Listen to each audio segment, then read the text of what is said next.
সোণাৰী কলা কেন্দ্ৰ উদ্যোগত সোণাৰী দিচাংপানী শাখা কেন্দ্ৰ উদ্বোধন। চৰাইদেউ জিলাৰ সোণাৰী কলা কেন্দ্ৰই হৈছে একমাত্ৰ লোক সংস্কৃতি প্ৰশিক্ষণ আৰু গৱেষণা কেন্দ্ৰ। চৰাইদেউ কলা কেন্দ্ৰই ইতিমধ্যে গৌৰৱোজ্জ্বল ৰূপালী জয়ন্তী বৰ্ষ অতিক্ৰম কৰিলে।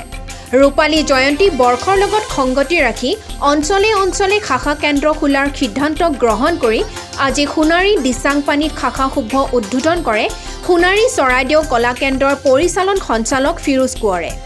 তেওঁলোকৰ উদ্দেশ্য হৈছে কৃষ্টি পথাৰখন চহকী কৰাৰ মানসিকতাৰে প্ৰথমবাৰৰ বাবে চৰাইদেউ জিলাৰ সোণাৰী কলা কেন্দ্ৰই বিহুৰ ওপৰত 5 বছৰ পাঠ্যক্ৰমৰ জৰিয়তে অনুশীলন কৰাৰ সিদ্ধান্ত গ্ৰহণ কৰি অঞ্চলে অঞ্চলে বিহু শাস্ত্ৰীয় আৰু অন্যান্য সংস্কৃতিৰ ওপৰত শাখা কেন্দ্ৰ খুলি কণ কণ ল'ৰা ছোৱালীক এখন সুন্দৰ মঞ্চ দিয়াৰ প্ৰয়াস কৰি এই শাখা কেন্দ্ৰসমূহ খুলিবলৈ আগবাঢ়িছে। আগতে যি গাঁৱৰ গছৰ তলত বিহু আছিল সেই বিহু এতিয়া নোহোৱা হ'ল। গতিকে পুনৰ আকৌ সেই বিহু জন্ম দিবলৈ বিচাৰিছে এটি পুলি ৰোপণ কৰি চৰাইদেউ কলা কেন্দ্ৰীয় শাখা কেন্দ্ৰৰ যোগেদি উঠি অহা প্ৰজন্মৰ লোক কৃষ্টি পথাৰখন চহকী কৰাৰ মানসেৰে। ঢোল থাকিলে বিহু থাকিব, বিহু থাকিলে অসমীয়া কৃষ্টিৰে অসমীয়া জাতি থাকিব আৰু অসমীয়া জাতিটো জীয়াই ৰখাৰ দায়িত্ব প্ৰত্যেক অসমীয়াৰ।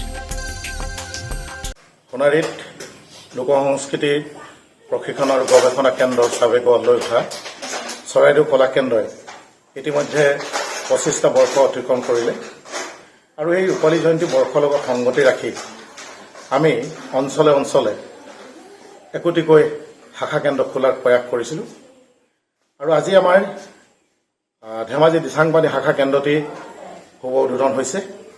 গতিকে আশা কৰিছোঁ এই শাখা কেন্দ্ৰৰ যোগেদি অঞ্চলে অঞ্চলে শিশুসকলক বিহুৰ ক্ষেত্ৰখনত আগুৱাই লৈ যাবলৈ সুবিধা পাম আৰু তেখেতসকলেও এই কৃষ্টি পথাৰখন চহকী কৰাত অৱদান আগবঢ়াবলৈ সুবিধা পাব।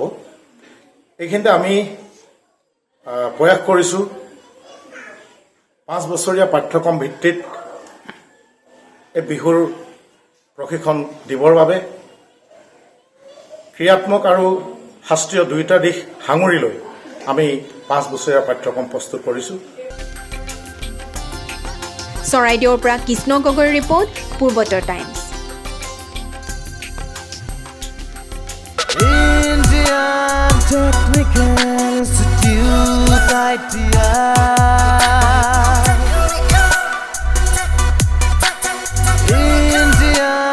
Technical Institute ITI